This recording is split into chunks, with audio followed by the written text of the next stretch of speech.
central area difficult for Arsenal to play through, and then counter-attack. It's the second half of the Champions League double-header on BBC Radio 5 Live and BBC Sounds. We're also available 5 Live final score on the BBC Sport app and also the BBC iPlayer.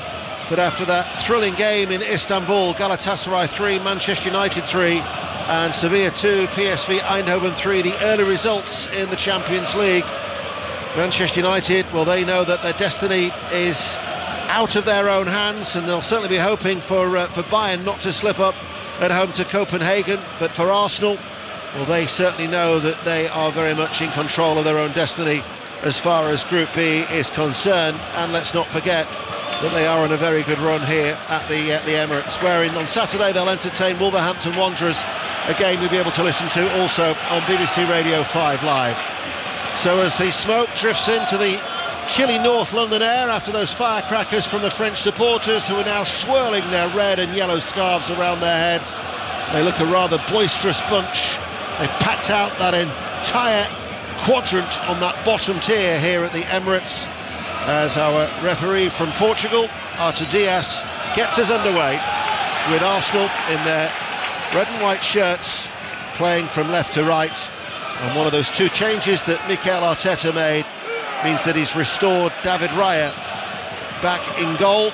And asked ahead of the game, he was a little prickly, was Mikel Arteta. I picked the best team for each game. But it is quite clear, if it wasn't even before, that Ramsdale has got a real fight to get back that number one slot here for the goalkeeper's jersey at the Emirates. He's played only 3 of the last 15 if you include this game, so that is under no doubt whatsoever, despite the fact that Arteta will not come out and confirm that Raya is his number one.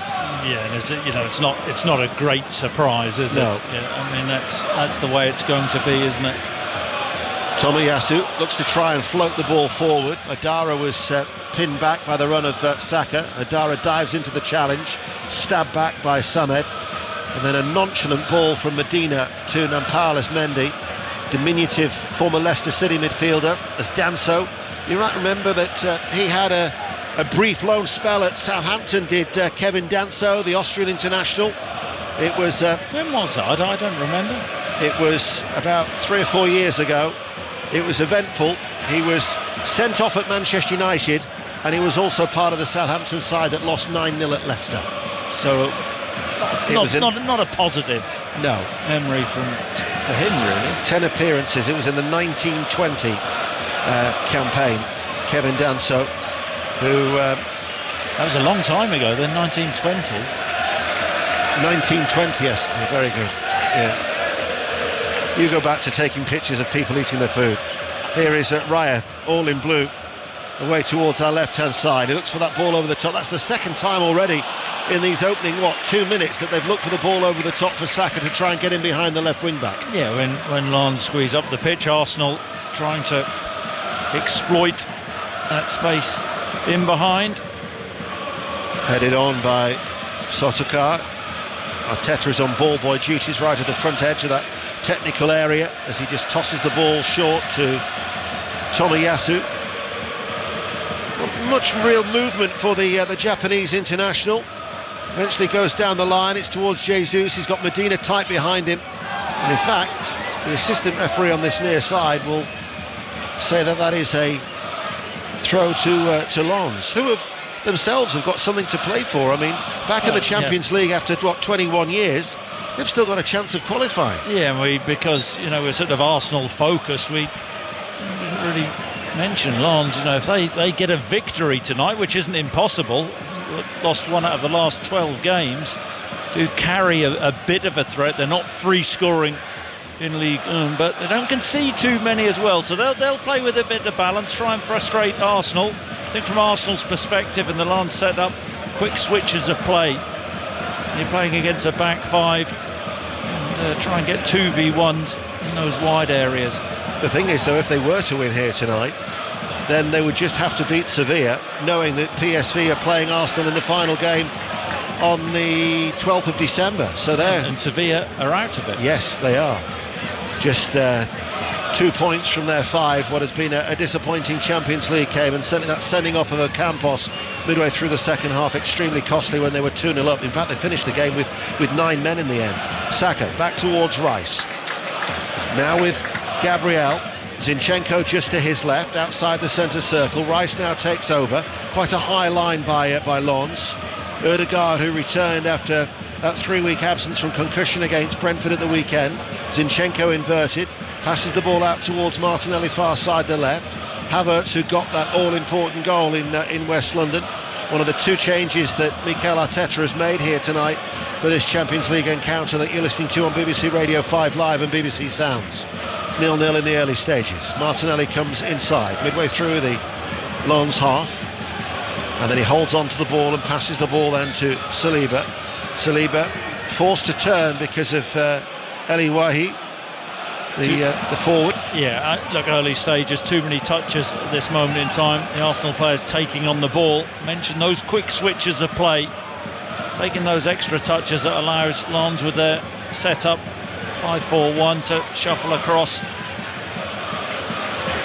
Ball played back by Medina, the Argentine international, cleared away by Bryce Samba. 133 appearances for Nottingham Forest, who sold him to Lens last year for £4.5 million, and since then he's got 2 caps for France. Indeed, his second cap was last week in that 2-2 draw against Greece. Rice to Tomiyasu.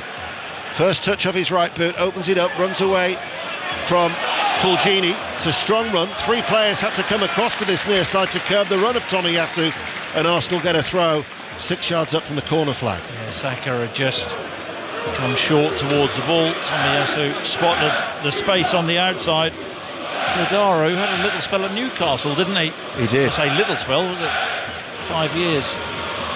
Was it 5 years? It was 5 years, yeah. 54 appearances as the Lens supporters making all the noise, jumping up and down in unison in that red and yellow over on that far side. Tomiyasu with the throw on this near side, the right.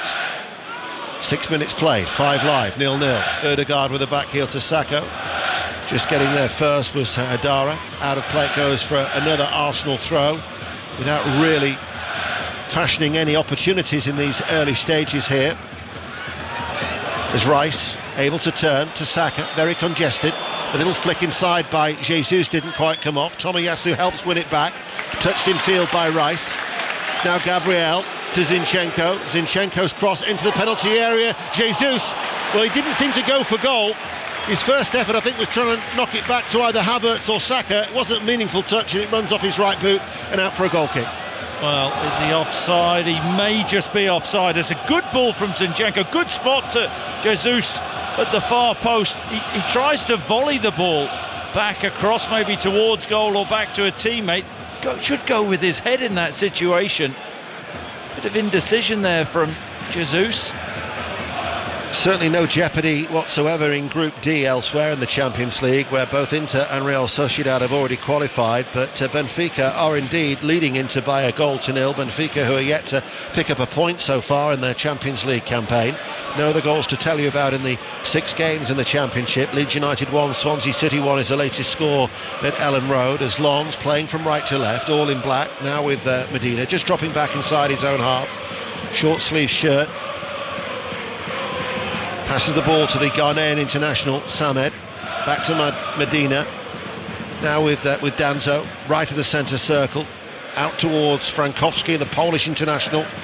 And keeping the ball, but being forced back as Arsenal put a little bit of pressure on Danzo. And then Jesus slips, enables him to pick out Fulgini. Lays it off towards Hadara. They exchange passes on the halfway line. And they look comfortable in possession without really going anywhere. And you've summed that up perfectly there. Not going anywhere, but keeping the ball well. Goal at Portman Road, Aaron Paul. Ipswich 1, Millwall 0. Brilliant start for the home side. Ball popped in from the right, nodded down by George Hurst, and there was Connor Chaplin lurking around the penalty spot to just smash home on the volley past Bartosz Białkowski. Ipswich 1, Millwall 0. Thank you, Aaron. We're following the progress of the top 2. Not only are we at Portman Road, we're also at Hillsborough's bottom of the table. Sheffield Wednesday take on the league leaders Leicester City. If there are any developments there, you'll hear them here first. As Fulgini chests the ball back, Laid out towards Hadara. Back to Medina. Arsenal are pressing. Ødegaard goes in search of the ball. Fulgini up towards Sotokar. Bounces away off his chest, and Arsenal win the ball back. Here now is Tomiyasu. Strokes it forward towards Bukayo Saka on the right. Ødegaard lays it off. Playing in front of Lens at this stage. Here is Rice 30 yards out from goal. We've been playing now for 9 minutes and yet to have a shot on target so far in this Champions League encounter. No, and as soon as the ball goes out wide to Martinelli off the left for Arsenal or Saka off the right, they're working so hard, Lens, to double up on them. You know, they're such good dribblers, Arsenal wingers. Tomiyasu digs over the cross from the right. Frankowski will leave it towards Samba. Didn't get much elevation, but he did find Wahi, as there was a foul there by Havertz on Mendy, and that will be a free kick. Well, he should go in the book there, Havertz. He's very lucky. He's getting a stern talking to from the referee, but ball popped back. Eli Wahi to Mendy, who drove the space, and Havertz pulled him back. Leicester City are ahead at Sheffield Wednesday. We'll bring you news of that goal when we can. And Real Madrid 0, Napoli 1 is a latest score. Real Madrid have already qualified, but the leaders behind there to Napoli in Spain. So let's get news of that Leicester City goal. Betty Glover. Sheffield Wednesday 0, Leicester City 1. Leicester have got the opener despite a lot of pressure from the home side, and it's Fatawu who controlled the ball well in the area, took it on his chest and then fired it into the top corner. It's Sheffield Wednesday 0, Leicester 1. Goalless here, 10 minutes in North London at the Emirates, where Arsenal know that if they avoid defeat they will qualify for the last 16. They need a win tonight to confirm their place as group winners into the to the last 16. As here is Rice out towards Saka. Tomiyasu is going to come on the overlap. Saka then will fire the Japanese international. Sends over the cross first time. Havertz with a header, drops just wide. First real attempt to the game, and Arsenal go close 0-0. Yeah, and that's the 2v1 in the wide areas which I spoke about. Quick ball out to Saka, who's on the touchline. He steps in. Tomiyasu makes the overlap, stands up, a delightful ball, and Havertz, he's about 12 yards out, does the right thing in terms of going back across the goal, trying to find the far corner. I tell you what, he's inches away. Textbook header, other than it didn't nestle. That was his first goal in open play. Only his second that he scored at Brentford to get the 3 points to take Arsenal to the top of the Premier League at the weekend. Napoli's lead, incidentally, didn't last long. Real Madrid 1, Napoli 1 is the latest score elsewhere in the Champions League. He got the old sympathy penalty, didn't he, at Bournemouth? That's right, yeah. Good memory. Arsenal forward. Jesus, edge of the area. Touches it out towards Martinelli, left-hand side of the box. Martinelli waits, left corner of the area. Comes away from the box towards Tomiyasu. Chips the ball back in towards the penalty area. Hasn't really been dealt with. Downward header. Havertz is in, and Havertz smuggles the ball over the line. And Kai Havertz with his first goal at home, and is the 100th different Arsenal goal scorer at the Emirates. 1-0. Well, Lens don't defend it very well, but we spoke about the selection of Kai Havertz. Got the winner at the weekend, big goal against Brentford, and he just gambles. There's a ball clipped into the box from Tomiyasu, 25-30 yards out, right-hand side of the goal. Jesus, who gets, well, the ball actually is headed up in the air by a Lens defender initially, and then Jesus just knocks the ball down. Havertz gambles on the knockdown, gets there first, in front of Samba, prods the ball home. What's he, 4 yards out, left foot, just under the armpit of Samba, and Arsenal lead. Samba did get a little touch on it, didn't he? But off the left foot of Havertz, as some flares have been thrown onto the edge of the playing surface by the Lens supporters over on that far side. So that'll have to be dealt with by a fireman who's just standing on that far side, and that's the reason why play is yet to resume. Benfica now lead Inter by 2-0. So recently Arsenal scored their 1000th goal here against Burnley at the Emirates. There were 99 different Arsenal goal scorers before tonight, and Havertz has got himself a little bit of history there with that close range effort. A nice bit of history. More importantly for him, he is finding his feet, finding his form. Big money move in the summer, and that just, the way the game is shaped up, the way that Lens have defended deep, now they've got some thinking to do. They have to try and take the game to Arsenal, and of course that's when Arsenal are at their very best. And also Mark Chapman asking you the question about, has he brought Havertz back in as part of those two changes to give him a little bit of confidence? Well, as you know, goal scorers thrive off scoring goals to boost that confidence, and in that sense Mikel Arteta's decision has worked. No, absolutely right. Really good anticipation from him to gamble on the header from Jesus. Sunderland 0, Huddersfield Town 1 is the scoreline at the Stadium of Light in the Championship, and another goal at Portman Road. Aaron Paul. Ipswich 2, Millwall 0. Another move started off the right, finished in the middle, just inside the D by Massimo Luongo, who sweeps the ball home on his left foot. Millwall in all sorts of trouble. Ipswich 2, Millwall 0. All of Arsenal's 10 goals in the Champions League have come in open play, as now it's with Wahi running forward on this left-hand side for Lens, all in black. They're still yet to take the lead, score the opening goal in any of their games, Lens, in this Champions League campaign. But as they proved in France, where they came from behind to beat Arsenal by 2-1, then they're going to have to do exactly the same here tonight, as Arsenal maintain their record of scoring the opening goal in all 5 of this Champions League campaign, where they've won 3 and lost 1 of the previous 4. Lovely bit of skill, wasn't it, from Wahi there, just on the left-hand side for Lens. Ball played into his feet, just dummied the ball. Saliba bought it and he got the other side, but then they've somehow gone back towards their own goal, Lens. French side trailing by 1-0. Danto brings it forward, plays it long out towards this near side. Hadara leaps into the air, controls it, now sends over the cross, strikes the head of Tomiyasu. Arsenal now will try and break, squeezed out by Saka. He was caught there between Hadara and Medina, and Saka has stayed down, and it will be a free kick to Arsenal, who are 1-0 up. He was sandwiched there, wasn't he? Saka brought down, Medina one side, Hadara the other. He's still feeling the effects of that challenge from the Mali international and the Argentinian as well, as Mikel Arteta will be very, very content at this stage with Arsenal 17 minutes in leading 1-0. This would be enough to take them through as group winners, as Raya, all in blue, hits it long right-footed. Havertz is the most forward player for Arsenal. A couple of bounces and it's through towards interesting Chamber. That, isn't it? That, you know, Raya there, just one long punt, like the old Wimbledon team, that route one from the Arsenal. Sometimes it can be effective. No, absolutely.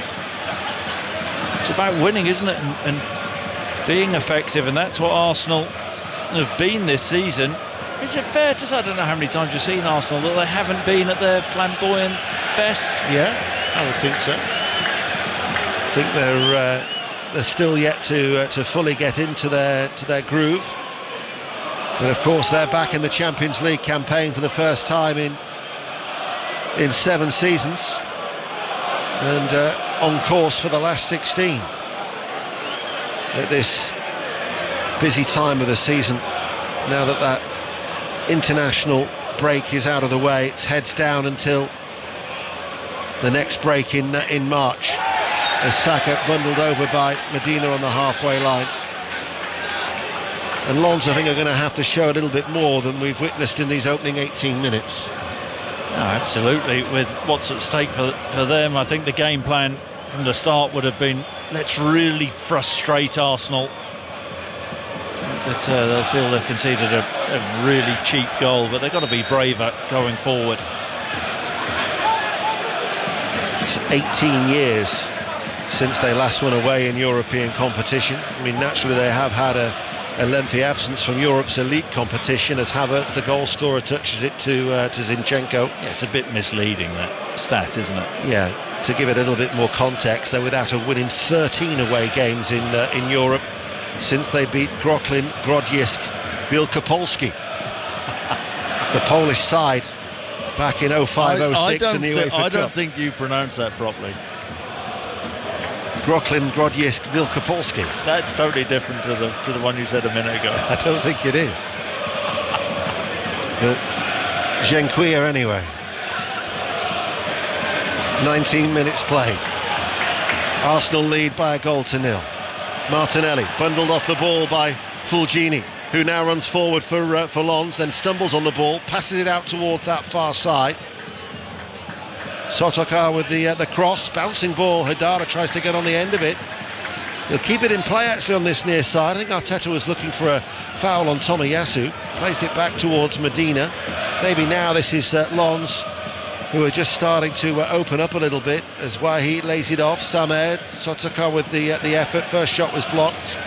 Comes back to him, and Arsenal can get it up to Havertz, who is fouled by Samed, and that will be a free kick to the home team, who lead by a goal to nil.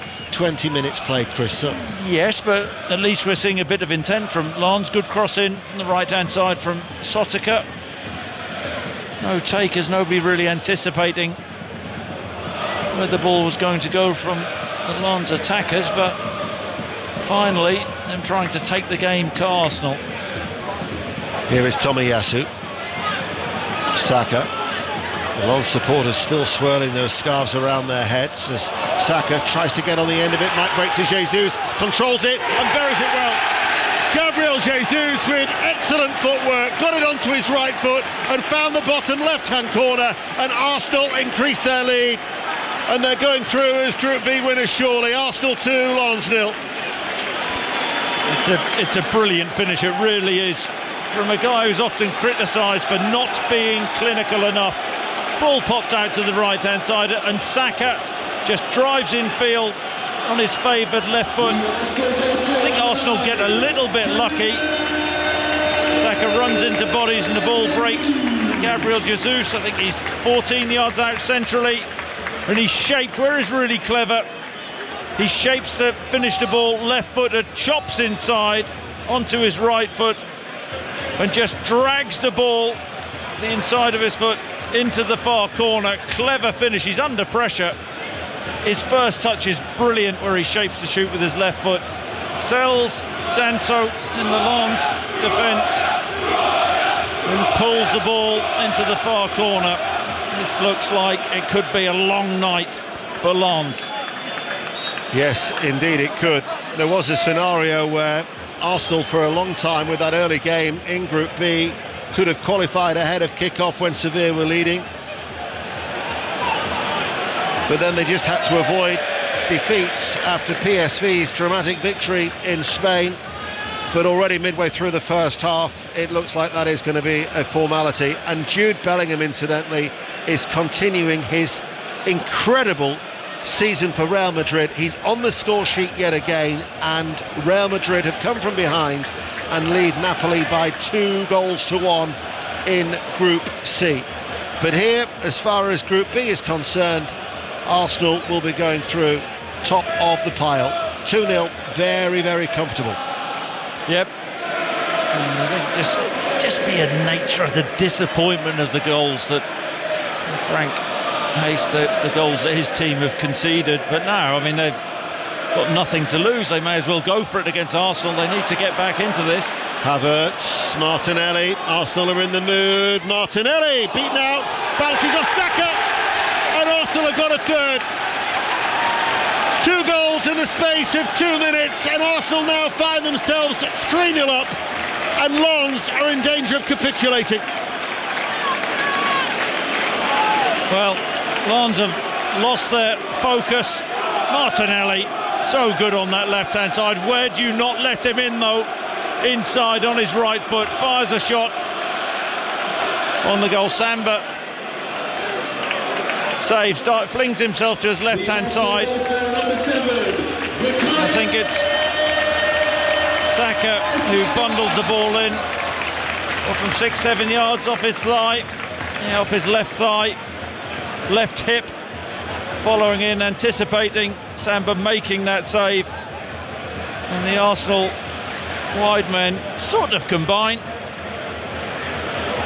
I think Samba actually should do better and maybe catch the ball, but just thumps the ball out into Saka. And I mean, this is the perfect evening from Mikel Arteta, isn't it? Now they are cruising. You know, when you said that Lens have lost their focus, do you not think that probably better works in print rather than on the radio? I don't know, really. Haven't thought about that too deeply. 25 minutes in, 3-0 to Arsenal. And there is much work to do. Well, already it feels that they've lost the ball. Medina and Jesus tried to take advantage of Saka's good work. They really do have to be careful, though, now, Lens, because it could have easily been another attack there for Arsenal. Medina has made a couple of rash challenges. But, I mean, Lens at this moment in time, they are all over the place. When you actually look at the form in Ligue 1 as of late and how organised they've been, how difficult to beat they have been, Arsenal have ruthlessly exposed them. They've made mistakes. You come to the Emirates with this Arsenal team at this moment in time, you've got to be bang on, and they haven't been, and they are getting slaughtered, aren't they? UEFA are going to have a field day with the Lens supporters. They lit the firecrackers off now. Oh no, come on, that really is poor.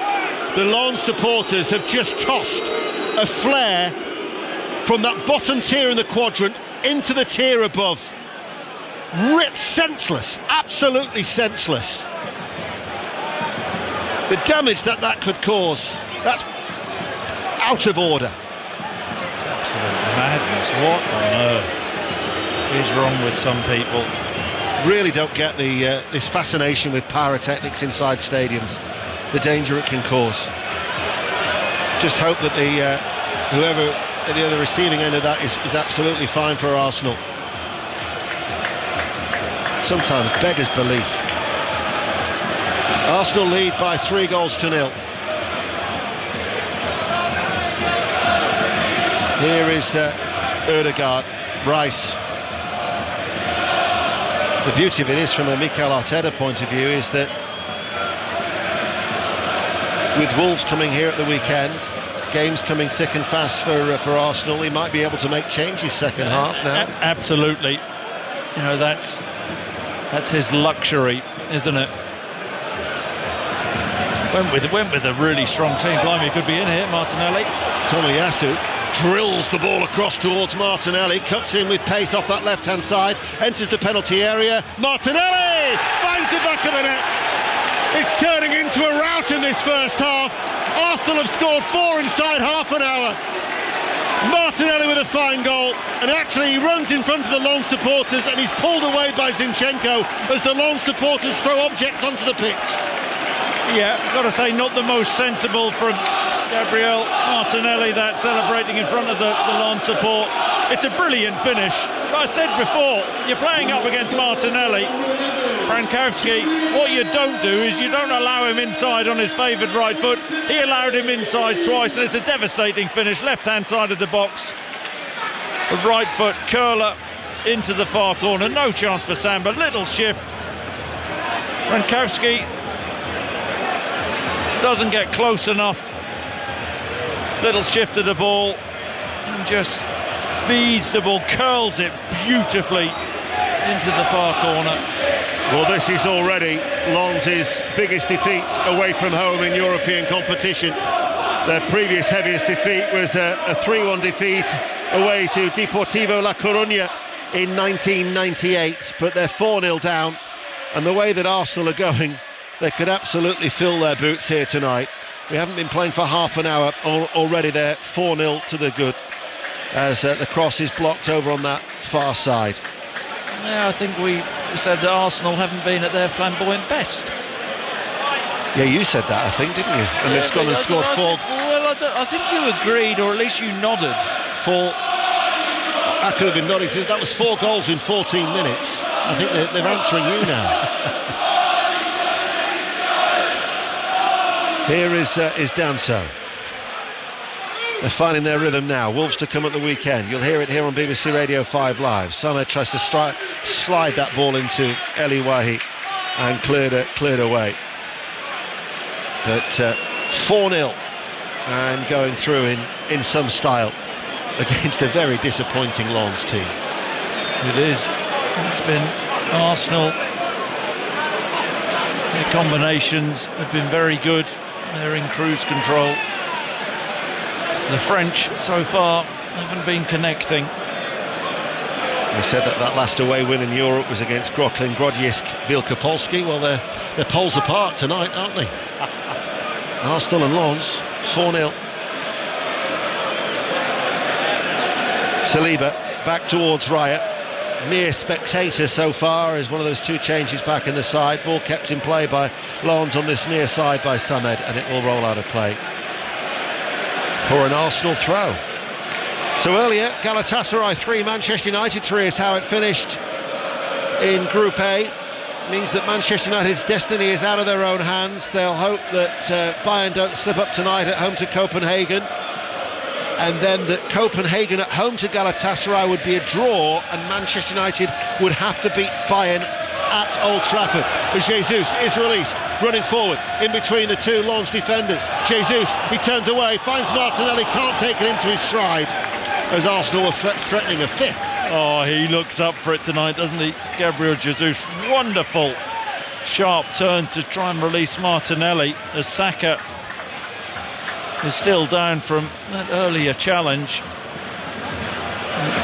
Was it Hadara, I think it was. A few strong challengers. I wonder, you mentioned Mikel Arteta, why not take Saka off, give him a break? Yeah. Taking a few whacks, hasn't he, in recent weeks. Jesus looks up for it, doesn't he? He does. He really looks fired up. Yeah, there is. They've got an appetite tonight, I think, Arsenal, haven't they? Yeah, they're not the only ones. 14 minutes to go to half-time. Sporting Braga are down to 10 men. They're at home to Union Berlin in Group C. 0-0 it remains in northern Portugal. So Real Madrid it's very 2, Napoli sporting 1. that to go down to 10 men, isn't it? Yes. They still had a chance of potentially catching Napoli in that group had they were to beat the German team tonight, but they're going to have to do it the hard way with the sending off of Niakate just after half-time. We are available on 5 Live's Final Score, BBC Sport app or the iPlayer tonight. The next live football for you is Friday night, England's women against the Netherlands in the Nations League. Notts County Shrewsbury's on Sports Extra in the FA Cup second round, and if you want to watch an FA Cup tie, York City Wigan is live on BBC 2 at 7:30 on Friday night. But 4-0 to Arsenal, 13 minutes to go to half-time. Havertz picks up the ball, glides forward into the centre circle. Ødegaard jumps over the ball, runs forward now on this right-hand side. Tomiyasu ahead of him, as is Saka. Finds Saka level with the penalty area, back towards Declan Rice.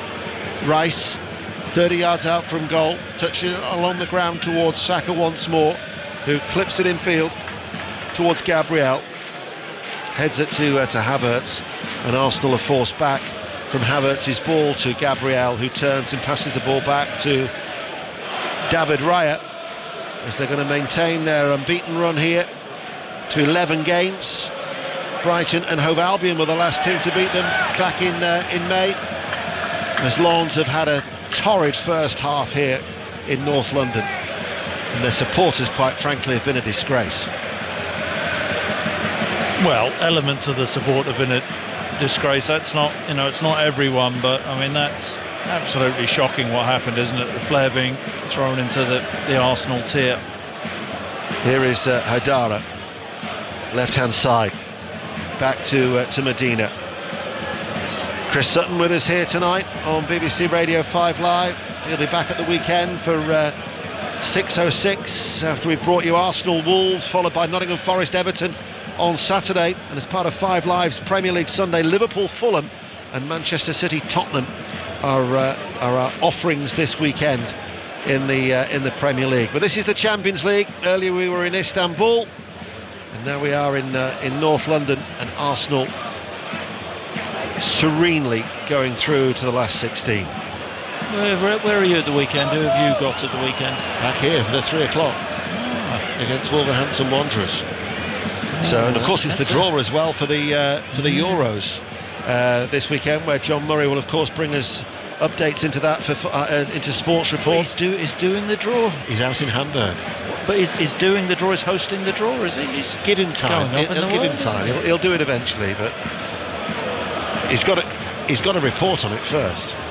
Free kick to Lens, 4-0 down, which Fulgini is going to take on this near side to left, right-footed, little flick on. They're appealing for handball there from Sotoka, and the referee says it's gone behind for a corner kick.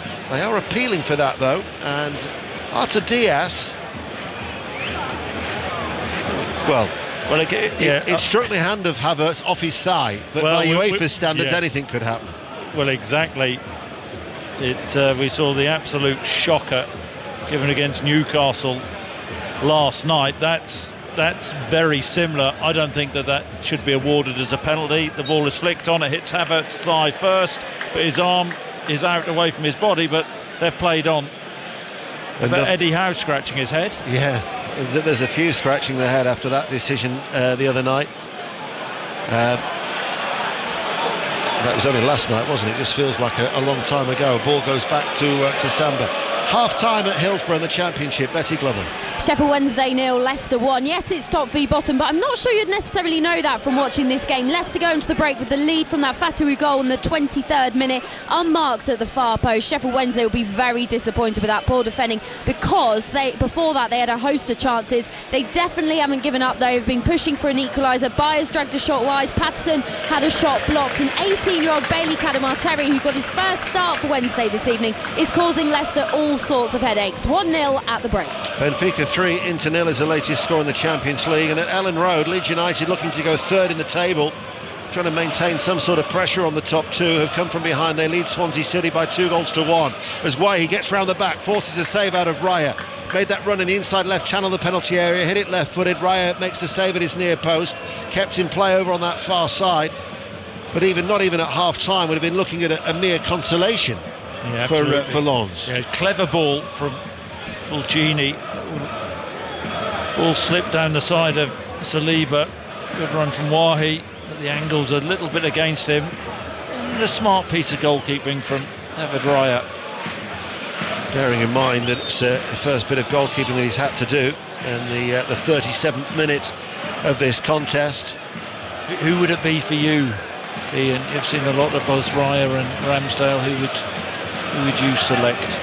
I would go for. I've got a lot of sympathy for Ramsdale.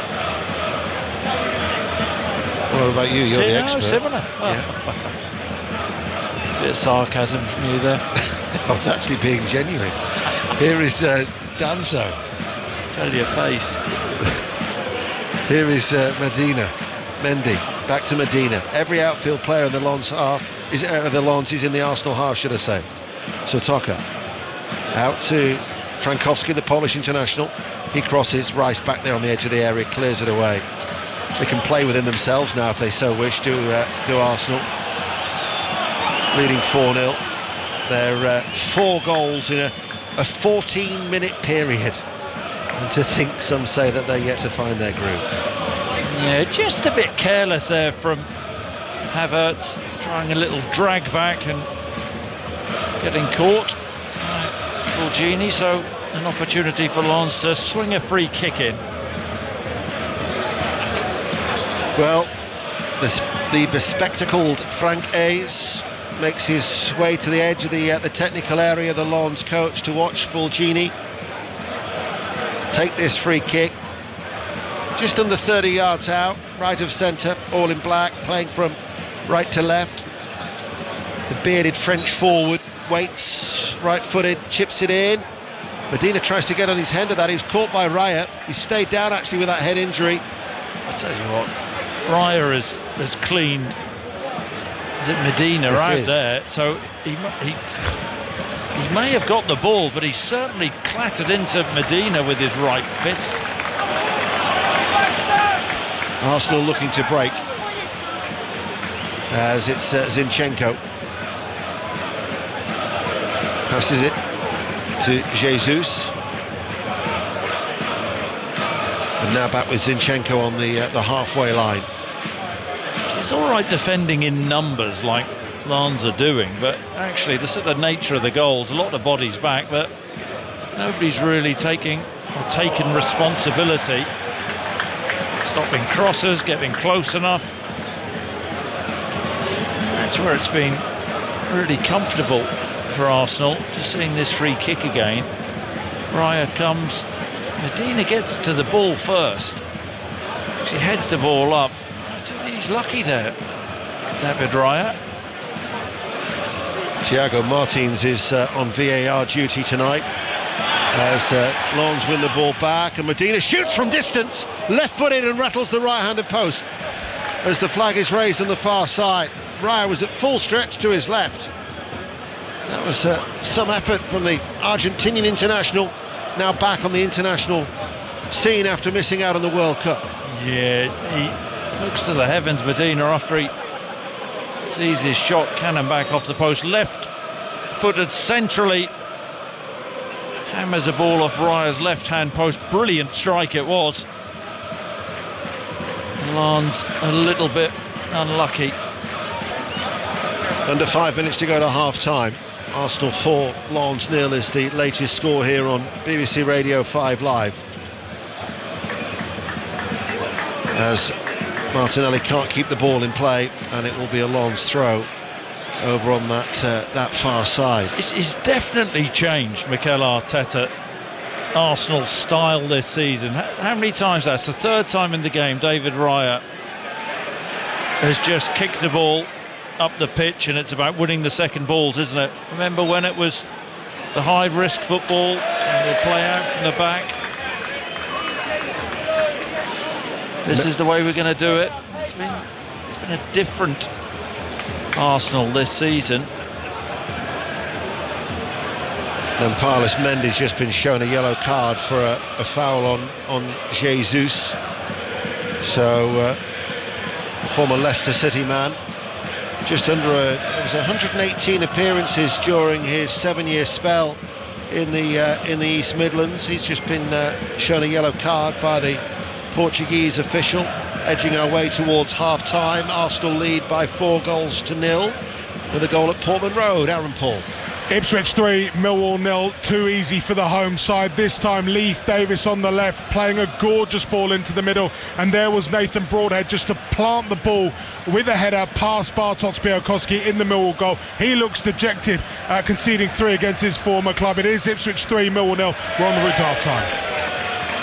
Saw Broadhead last week for Wales, had a fine game. He's a good little prospect after that £1.5 million signing from Everton. Yes. Ipswich going well. Leicester incidentally leading at Sheffield Wednesday at half-time 1-0. That's a worry, Ipswich going well. Well, he makes a strong run to the left edge of the area, stops, then goes again and fires over the cross. And it will be on the edge of the area where Mendy's going to try and put pressure on Havertz. We've got about 2 minutes of normal time remaining. He looks a live wire though, doesn't he, Wahi? We haven't seen enough of him really in this first half, but a couple of occasions, Saliba, I think, who is Arsenal's best defender, he's left him standing, left him in his wake really on that left hand side. Dragged the ball there to the byline, fired it across. No takers for Lens. He's a French under-21 international as the cross comes in. Signed him from Montpellier in the summer. He's already scored 4 goals in his 14 appearances up until now. There's a shot from Fulgini on the turn, right hand side of the penalty area into the midriff of Raya, and Arsenal still lead 4-0. Chris Sutton. Yeah, what a first half for Mikel Arteta. I don't think he would have believed it would be this comfortable. I suspect he thought he'd have to work at it. We see another long ball. David Raya. Havertz trying to take it down on his chest, and Arsenal eventually picking the ball up. And it's about winning, isn't it? Football, not always about style and high-risk football. Arsenal have been anything but tonight with the way they've played out from the back. Well, they haven't played out from the back. They've just hoofed it. Union Berlin are leading against the 10 men of Sporting Braga. That might be able to keep their chances alive of even Europa League football against the 10 men of Braga. 1-0. Robin Gosens has scored that goal. Jesus chests it towards Havertz with cries of shoot. Instead he passes it to Saka. He feeds it towards Martinelli and into the side netting, right-footed from the inside right channel of the box. And in the last 60 seconds of this first half, Arsenal 4-0 up. Goal kick to Lens. It's really brilliant, quick combination play. Havertz out to Saka, one quick touch, left-footed ball into Martinelli, who's made a run in behind Milan's back line, angle against him, fires the ball into the side netting. And Arsenal combining well in that final third. We'll find out how much added on time there will be from Miguel Nogueira, the fourth official, who has the electronic board in his right hand. As by my watch we enter stoppage time now into the regulation 45, and there will be 2 minutes, a minimum of 2 minutes to be added on, with Arsenal leading 4-0 with goals in this first half in a 14-minute period. Has anybody ever come back from 4-0 down in the Champions League? You should know these sort of things. I remember Arsenal surrendering a 4-goal lead at Newcastle. That's in the Premier League. In the Premier League. Different league. Yeah. You haven't answered. No. Havertz, Jesus, Saka and Martinelli. That'll be my half-time homework, I think. That'll stop me going for a third slice of that chocolate cake as Saka picks it up over the halfway line. Tomiyasu powering on the overlap, and he slips him in now, and Tomiyasu now with the cross towards the far post. Ødegaard, what a wonderful move from Arsenal, absolutely stunning. Saka, Tomiyasu, and then Ødegaard with a left-footed volley with an emphatic finish into the bottom right-hand corner. Arsenal 5, Lens 0. Oh, ooh la la from Arsenal, wasn't it? Absolutely brilliant. This is Saka, such a clever player.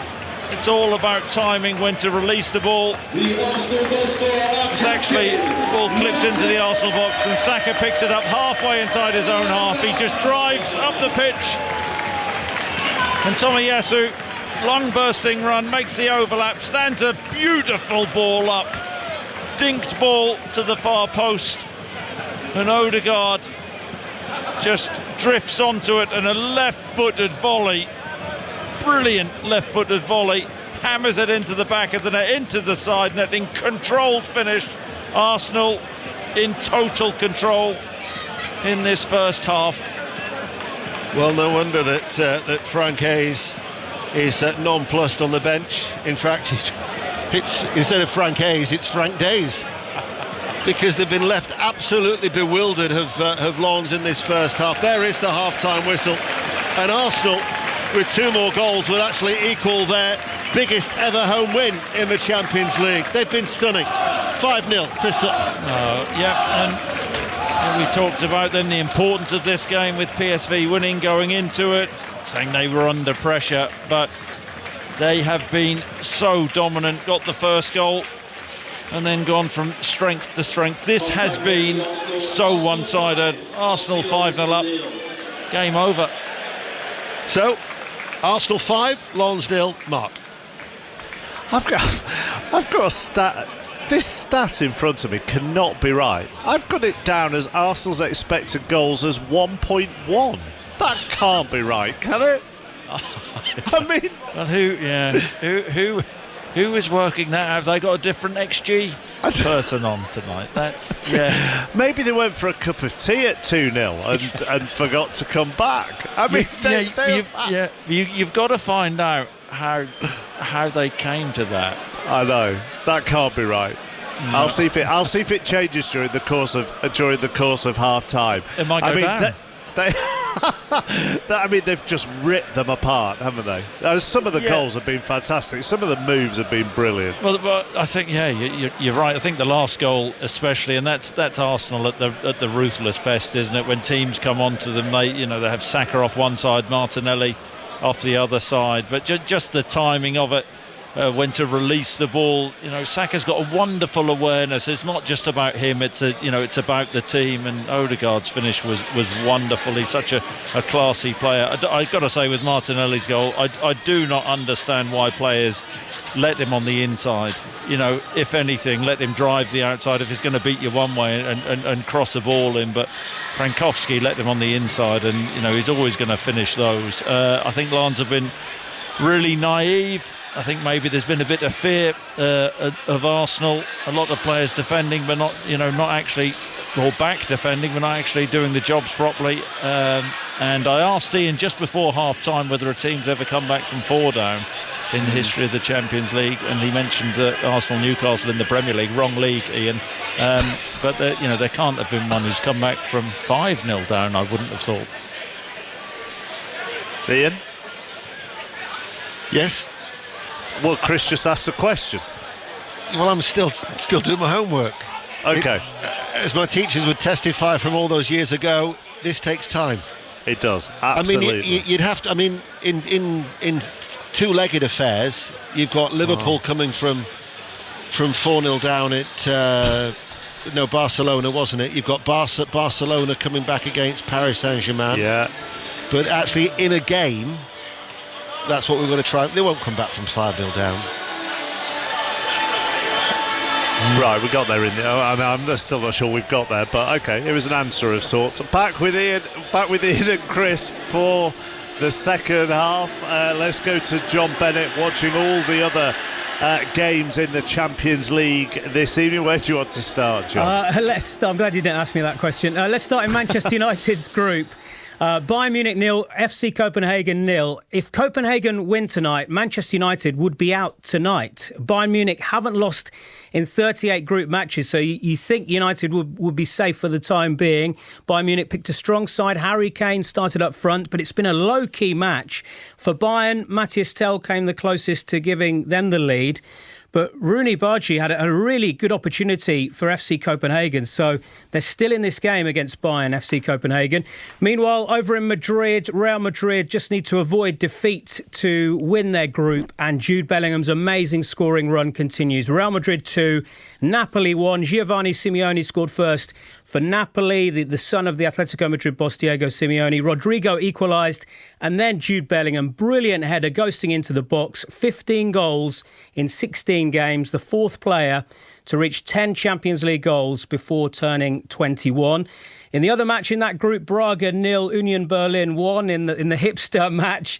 Braga down to 10 men, and Union taking the lead through Gosens. It's actually interesting for them because it's 15 games without a win before this one. And in Group D, which is pretty much all wrapped up, Inter and Real Sociedad are through. They're battling for top spot. Benfica 3, Inter 0. Former Inter player João Mario with a hat-trick. OK, plenty of games in the Championship this evening. Half-time at Portman Road, where very similar to the Emirates, although not quite as many goals. It's been one-sided. Aaron Paul. Absolutely, it has. Ipswich 3, Millwall 0. Regulation stuff from the home side, who haven't had to break a sweat in this first half. Mark Connor Chaplin broke the deadlock early on, latching onto George Hurst, knocked down to smash the ball into the corner of the net. Massimo Luongo made it too from just inside the D with a sweeping shot. Wes Burns, he went close at the near post, forcing Bartosz Białkowski into a smart save on the volley. But with 6 to the break, Nathan Broadhead bagged the third, guiding his header into the corner of the net from a lush Leif Davis cross. Too easy for Ipswich. They lead Millwall at the break by 3-0. So that was an 8 o'clock kick-off. All the other games kicked off at 7:45, so they're into the second half in these games. There have been a couple of early goals in the second half here. Blackburn Rovers have taken the lead at home to Birmingham City. Sami Smodic signed a contract extension this week, and he's put Jon Dahl Tomasson's side ahead. And just after the break, Southampton have taken the lead at home to Bristol City. Kyle Walker-Peters with that goal. So Southampton 1, Bristol City 0. They've resumed at Ellen Road, where Leeds have come from a goal down to lead Swansea by 2-1. All square at the Stadium of Light between Sunderland and Huddersfield. And at Hillsborough, Betty Glover? It is still Sheffield Wednesday 0, Leicester 1. Leicester have come out firing here, full control so far in this second half. Mark, still with that lead from Fatawu, gifted by Wednesday because of some really bad defending. Wednesday have definitely got their work cut out. But like I said earlier, 18-year-old Bailey Kadamar-Terry, who got his first start this evening, is causing Leicester a couple of headaches, so keep your eye out for him. Sheffield Wednesday 0, Leicester 1. Luke Donald has been confirmed as the European Ryder Cup captain for New York in 2025. We'll hear from him after the latest BBC News at 5 to 9. Listen on BBC Sounds. This is BBC Radio 5 Live. 5 Live News, I'm Mark Summers. The Israeli Prime Minister Benjamin Netanyahu has vowed to continue fighting against Hamas once hostage and prisoner exchanges have ended. He was speaking after Hamas claimed the youngest person being held in Gaza, a 10-month-old baby, had been killed in an airstrike. Israel says it's investigating. Meanwhile, Egyptian and Qatari mediators are trying to secure an extension to the pause in fighting, which is due to end tomorrow morning. Mark Regev is a senior advisor to the Israeli Prime Minister. We've accepted a framework that was negotiated with the help of the Americans, and we thank President Biden for his assistance in this, whereby we've agreed to the extension of the humanitarian pause, and 10 hostages are going to be released every day for the extension, and what has been understood is that this will happen for the next 2 days. A coroner's heard 4 teenagers from Shropshire drowned when their car left a road in North Wales last week. An inquest into the deaths of Jevon Hurst, Harvey Owen, Wilf Fitchett and Hugo Morris has been opened and adjourned.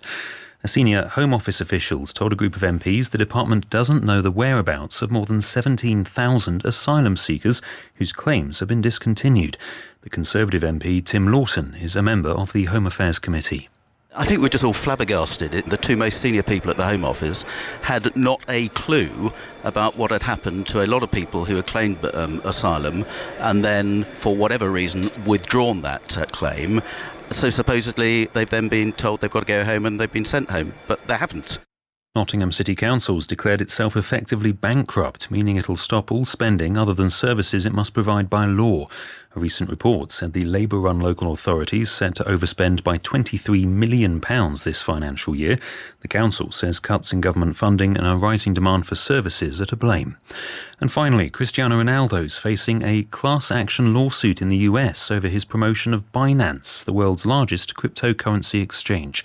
It's claimed his endorsement led to people making loss-making investments. The footballer's been approached for comment. 5 Live News. This is 5 Live Sport with Mark Chapman on 5 Live. Listen on BBC Sounds. Arsenal 5, Lens 0 at the break. Back for the second half shortly, but let's talk about the big golf story. Luke Donald staying on as Europe's captain for the 2025 Ryder Cup in New York. Let's bring in our golf correspondent Ian Carter. Europe's players chanted 2 more years after the win in Rome, and they've got their wish, Ian. The thought that, I could potentially create some history as only the second European Ryder Cup captain to go back-to-back winning is very enticing to me. I think I've always loved those challenges, and this is what kind of motivates me, and it was a big part of the decision. That was a little bit of Luke Donald. We might hear a little bit more of him in a while. Shall I hear you first, Ian? Yes. Shall I put it into context, and then it would help. I find, and then we'll hear from him. Yeah. But as you were saying, the players were chanting 2 more years. Few would argue with the decision either. I mean, there are 2 main reasons.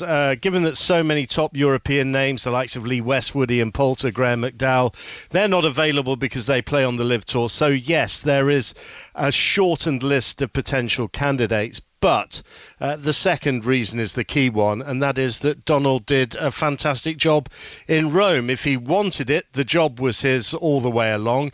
And what he knows is that Tony Jacklin is the only other European captain to have won matches on both sides of the Atlantic. And so Donald, he really has plenty of incentive to do this job again. Thought that I could potentially create some history as only the second European Ryder Cup captain to go back-to-back winning is very enticing to me. I think I've always loved those challenges, and this is what kind of motivates me, and it was a big part of the decision. There's always been a lot of talk about the match being played in front of New York crowds and how hostile they can be. I mean, do you have any fears in that regard in terms of just the atmosphere that this match will be played in? Yeah, I think Ryder Cups in general are very passionate. We see that wherever you play, and I think there'll be no difference in New York. We know they're boisterous. We know they'll be loud. And obviously, I have 22 months to figure out, some plans to try and counter that. But again, I'm not really focused on it just now. But again, those sort of thoughts and stuff will start to creep into my head of how to deal with that. It is a different job spec, isn't it, to be an away captain? It is. You have a little bit less control. Maybe the amount of work and planning is probably not quite as much. And obviously, the second time round, I'll obviously be able to glean off a lot of the experiences I had in 2023. But winning away is difficult. I've done it a couple of times as a player, which is fun. But it's a different mentality. It's a different challenge, and I'll have to adjust and come up with different approaches because of it. So it's not just copy paste what we did in 2023. There'll be certainly some new things that we'll have to kind of think about for putting into this Ryder Cup captaincy job. I find that really interesting with him, Ian, because I think that must be one of the main reasons for giving it him, is that he isn't just going to do exactly what he did in September. No, and he recognises that winning away from home is one of the hardest things in golf in terms of the Ryder Cup. Rory McIlroy said that as well, and many a captain has tried to come up with the winning formula, whether it's been an American captain or a European captain, and very few have succeeded. And I think he did a very cerebral job in terms of turning European fortunes around in Rome, given that the Europe had suffered a record-breaking defeat the last time out at Whistling Straits. So I think he's a very astute performer, and I think people recognise that, and that's why he's been given this job. He is the best man for the job. Sometimes the Ryder Cup captaincy goes to the person who deserves it most, rather than the most likely to win the match. I think here it's a combination of both. I think he deserves to go again, and he's the one that is best equipped to do the job. So the American's going to give it to someone who deserves it the most, or somebody who might win it? Well, potentially. I mean, it could be Tiger Woods. He's distanced himself from that. They might go back to Steve Stricker, Stuart Sink. They're the kind of players that are in the frame as far as the American captaincy is concerned. Luke Donald against Tiger, though, in New York. Wow. Oh, it'd be brilliant, wouldn't it? And we saw them against each other in Medina in the 4 balls, and it was Luke Donald who came out on top. Ian, thank you very much. Ian Carter, our golf correspondent, to Jamie Broughton at the snooker. And we're watching the two-time champion Mark Selby take on Barry Hawkins here at the UK Championship. Selby is playing really well. He started tonight with a break of 142 and he followed that with another century as he built a 3-1 lead. Hawkins, though, has just hit back with a century of his own, a break of 133 to reduce the arrears to 3-2. 6 is the target for victory, and the winner plays Judd Trump in the quarter-finals. On the other table tonight, Mark Williams is also 3-2 up against Jamie Clark. Ding Junhui awaits the winner of that match. Sami Smodic has just got his second in 5 minutes for Blackburn in the lead Birmingham by 2-0. Along with the Luke Donald story, the other big story of the day, Owen Farrell making himself unavailable for next year's Six Nations. The England Rugby Union captain says he's taken the step to prioritise his and his family's well-being. Let's return to the Emirates. Arsenal are 5-0 up on Lens. So who knows what there could be to talk about in the second half, because there's not much jeopardy. So I'm just saying to both Chris and Ian, producer Claire in my ear is a bit worried you two could go a bit silly in the second half. So well, actually, I'll be honest with you, I said to Chris at half time, Mark, I said, right, we're going to have to really earn our corner in the second half. He said, well, you are. Right.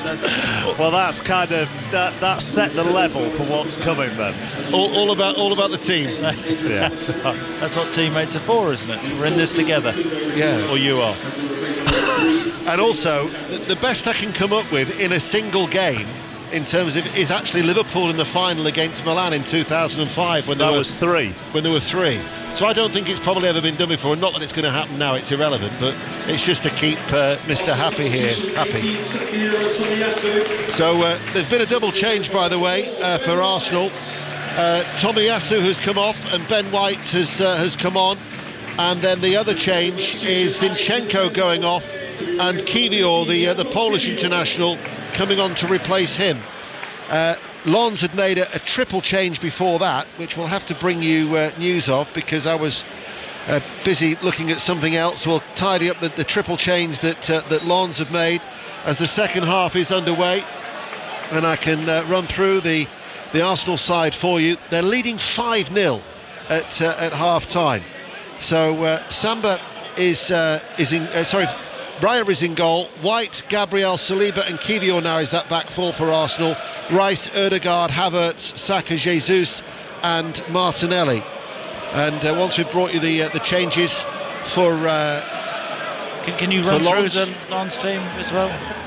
I'm going to do that once I've worked out the changes. So Machado is on, El Ainaoui has come on, and Thomason has also come on. So it's they're the three changes who've Medina's come off, and I think Hadara's. This could take us all second half. It'll give us something to talk about at least. Yeah, Hadara's gone to left centre half, I think. So there's one. Yeah. So Medina, Sokotar, and Samed are the players who've gone off. So El Ainaoui has replaced Samed in the midfield. Thomason replaces Sokotar up front. And then the other change is Medina, who's gone off. So they line up now with Samba in goal, a back three of Gradi, Danzo, Machado, Frankowski and Hadara the wing backs, El Ainaoui, Mendy in the midfield with Fulgini, Thomason and Eliwahi. As once again the red flares being led off by the Lens supporters. A lot of the Arsenal supporters here in this start of the second half just filing back to their seats after a thoroughly entertaining half from the Arsenal point of view. That was the perfect half from an Arsenal perspective. Interesting once again, David Raya first up in the second half, brought in because he was a good goalkeeper with the ball at his feet, just hoofing it up the pitch. Ian, what's going on? Ramsdale can do that. Well, judging by his demeanour ahead of the game, I don't think he wants to talk about the goalkeeping situation too much, as why he delivers across from the right. Lens in there, all black, playing from left to right as we look. Their supporters, 3,000 of them, still making a lot of the noise, and the red and yellow on that far quadrant. Arsenal, red and white shirts, white shorts in this second half, playing from right to left. And here's a statistic from Opta Joe that Arsenal are the first side in Champions League history to have as many as 5 different scorers, excluding own goals, in the first half of a match in the competition. And they scored 4 in a 14-minute period, and then that lovely move finished off by Ødegaard added a 5th past the former Forest goalkeeper Samba. Yeah, just need Declan Rice now, and that will be the front 6 players of Arsenal to score if Rice gets himself on the score sheet. Here's Raya again. Raya goes long. Direct. Incidentally, another statistic from Opta Joe, Arsenal are the first English team to lead by 5 or more goals at half-time in a Champions League match. So it's been a very effective first 45 minutes from Mikel Arteta's side, as they on course for a 4th straight win in all competitions, and qualifying as group winners in some style. Earlier, Galatasaray 3, Manchester United 3. We will hear from Erik ten Hag after the game. We're on air and through till 10:30. If you can't stay with us till then, don't forget the Football Daily podcast will always have the reflections on this double dose of Champions League commentary for you tonight, as Fulgini threads the ball forward to this near side. He was looking for the run of Frankowski, but there was Kiwior, 2 Polish international teammates going to ground in that particular duel on this near side, as Lens playing for pride and damage limitation on this chilly night. I mean, that's the worst position to be in, isn't it? Where you're losing by that many. That old adage, playing for pride as a player. What a nightmare this is for the Lens team. Have you ever been in this sort of scenario where you're suffering such a loads of times. A heavy defeat at half time and then you're playing for pride? Oh yes, I have. Yeah. Did you salvage your pride? Oh blimey, no! I don't think I ever have done that. I when Norwich City lost 7-1 to Blackburn. I don't know the score at half time. There, I was once manager of Lincoln City and was 4-0 down after 10 minutes against Port Vale, and they missed a penalty. We ended up losing the game 4-0. I felt like we'd won. Small comfort. Yeah. Leeds United 3, Swansea City 1. Daniel James has scored against his former club, so Leeds heading third in the Championship. Blackburn Rovers 3, Birmingham City 1 is a latest score. 5 Live final score is available on the BBC Sport app and the iPlayer. Incidentally, BBC Radio 5 Live, it's a feast of football in the month of December. 36 Premier League commentaries in the month of December, either on 5 Live, Sports Extra or online. Something to look forward to. And if Arsenal score again, you'll have to run through the whole 36. Arsenal are looking for more goals. Their record win was against Slavia Prague at home, 7-0 in the Champions League 6 years ago. They're looking to try and get up and running in the second half after that excellent first half's work. 5-0 they lead. Rice back out to Martinelli. Rice midway through the Lens half, square ball, touched by White. Ahead of him is Ødegaard. Here is Rice once more, just takes the ball away from Frankowski, and then Arsenal give it away. And Sporting Braga have equalised. So Sporting Braga 1, they're down to 10 men. Union Berlin 1, and in the Championship, Huddersfield Town are back in front. Sunderland 1, Huddersfield Town 2 is the latest score, and Napoli are level. The former Fulham midfielder Frank Anguissa has scored. So Real Madrid 2, Napoli 2, a latest score in the Champions League. Martinelli goes towards the byline, can't keep it in play, goal kick. Yeah, he's unlucky there. Clever from him, because we know he likes to come inside on that right foot, but driving the outside on that occasion, just heavy with his touch. Tell you something I'm a little surprised about, that Mikel Arteta, he's left Martinelli on, Saka on, Declan Rice on. I understand the likes of Havertz, good to bring him back in. Ødegaard has missed a couple of games, didn't he? He had that concussion, but is it a bit of a risk leaving your big guns on this long when the game is already done? Well, the thing is, for any team playing in European competition at this time of the year, the games will come thick and fast as Mendy releases Wahi. Wahi, right-hand side of the penalty area, enters the box now and shoots straight at Raya. It was around head height, and he just rocked back a little bit and eventually caught it. But they've got Wolves at home on Saturday, Luton away on Tuesday, Villa away the following weekend, and then they go to PSV on the 12th of December. And then before you know it, they'll be into the festive set of games as Martinelli runs at pace, downfield, infield, finds Ødegaard, lets it come across his body, left-footed, passes the ball out towards that far side, where White now back inside towards Rice. You still haven't answered the question, is it too much of a risk, though, to leave them all on? What if one of them picks up an injury now? He's kicking himself. Sometimes I don't know about you, but the way that I like to work is that I'm the commentator and I ask the pundit the questions, and then we use your insight. Yeah. Well, you haven't asked me enough tonight. Well, I tell you what, is it a risk? Yes, it's too much of a risk, I think. Any other questions you'd like me to ask you? I'll write some down for later. We could do a theme on social media. Ask Chris. Hashtag Ask Chris. Well, I've got a question for the listeners. Go on. So, a player I played with at Blackburn Rovers in the title-winning team, played for Lens as well. Who was that player? A former Blackburn player who won the title with Blackburn Rovers, who played for Lens. Yeah, that's one. Before or after? Before. Into Blackburn Rovers. Ødegaard to Jesus. Jesus is muscled out and tries to win it back. It might break to Ødegaard. Jesus shows the tenacity, and then the Portuguese referee Artur Dias gives a free kick to Lens. They look for the early release towards Wahi, but there was Saliba.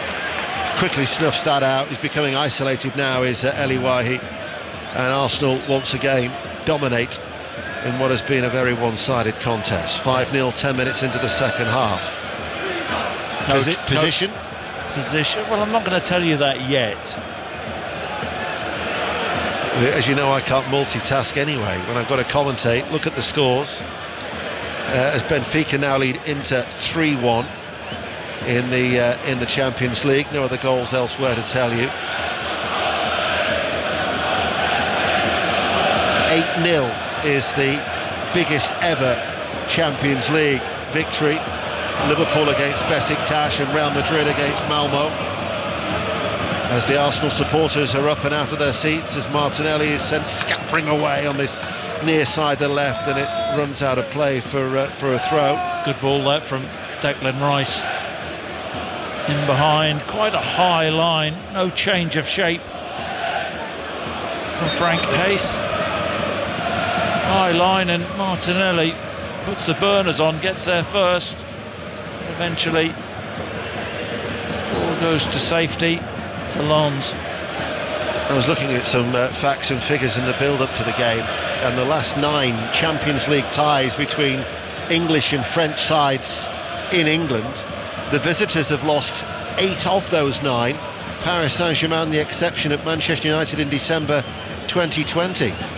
So that would probably go down as a French misconnection, dare we say it. 11 minutes into the second half. Well, this isn't over yet. It is. It was over when they scored the 4th in the, what was that, the 27th minute, and then it was Ødegaard on the stroke of half-time who added the 5th. Have you checked to see if there have been any answers to your question? Not yet. There'll be people out there with great football knowledge who know that. Mark Chapman, I'm sure, knows that. With the help of the producer in the studio, no doubt helping him. I don't want our producer John Southall to help you at all with that. I want you to think. He's not listening at all. He's fallen asleep. You and the 5 Live commentators are known as great footballing brains around the country, albeit Jerry Halliwell didn't know who Ali Bruce Ball was. No, he didn't know. Thought it was a competition winner at the weekend. The Arsenal supporters are swaying from side to side in alternate rows in the red and yellow, and now they're jumping up and down. Apart from the moronic act when they threw a flare into the Arsenal supporters, the majority of them actually have really backed their team. They've decided to enjoy their night, come what may. And 5-0 down, they're creating a din on the in that far side. They haven't really had a great deal to cheer about so far. No, and look, I mean, how's the second half panned out so far? Arsenal have been very comfortable, very, very comfortable. Maybe just lacking that bit of urgency, which they certainly had at the start of the game, but it's about coasting through now, isn't it? But isn't it natural though, when you are in this position, just to play within yourself, because you're not going to go full tilt, are you? No, absolutely, and you know, that's the only worry. Taking it a little bit easy and getting caught dwelling on the ball too long, maybe becoming a bit of a show pony. Inter have scored 2 goals in 7 minutes. Benfica 3, Inter 2 is the latest score in Group D in the Champions League. As I say, Inter and Real Sociedad have already qualified from that group. Let's get an update from Portman Road in the Championship. Aaron Paul. Ipswich 3, Millwall 0. The damage done in the first half. This is becoming a bit of a training exercise for Ipswich Town. Joe Edwards, he's trying to batten down the hatches for Millwall, bringing off Edemo Amaku, bringing George Honeyman into a midfield. And so I've had a bit of time to think in this second half, Ian, and I believe I have the answer to your question. Go on then. Don't answer. Don't answer, because he's very clever, Aaron Paul is. I'll give you another clue in a minute, Ian. I ain't getting it. I'm concentrating on the game, or trying to. You're serving as a distraction. I've got enough going on, so I'm not taking part. It's the list anyway. You said it was a question for the listeners. There's Rice back to Saliba. He knows his stuff, Aaron Paul, I tell you. Well, A, he's got time on his hands, and B, he's got Google. Here is Rice. Kivior has lost the ball just over the halfway line. Yeah, he's not a Zinchenko in there, is he? And that really inverted there, just narrow off the left-hand side, but he doesn't have that awareness. If you were to walk coming off Holloway Road Tube and take that little stroll now to the Emirates and walk into this stadium and see the Lens supporters jumping up and down, you'd think that they might be on course for a famous win, but you'd be sadly mistaken, as they're 5-0 down, as Fulgini, all those goals in the first half. Why would you rock up an hour into the game though? Because there could have been problems on the M1, and where you park your car you had to get a tube. You know, it's not, sometimes it's straightforward with London Transport, as you should know. Here is Rice, manages to nick it away from Wahi. Have you ever turned up late for a game? Yes. Well, there you go. Well, not personally, but as a team. Against Chelsea, Norwich City against Chelsea many years ago. Got held up in traffic on, I think it was Battersea Bridge. Well, there you go. Got changed on the coach. You've just answered your own question. Update from Hillsborough now. Sheffield Wednesday, Betty Glover.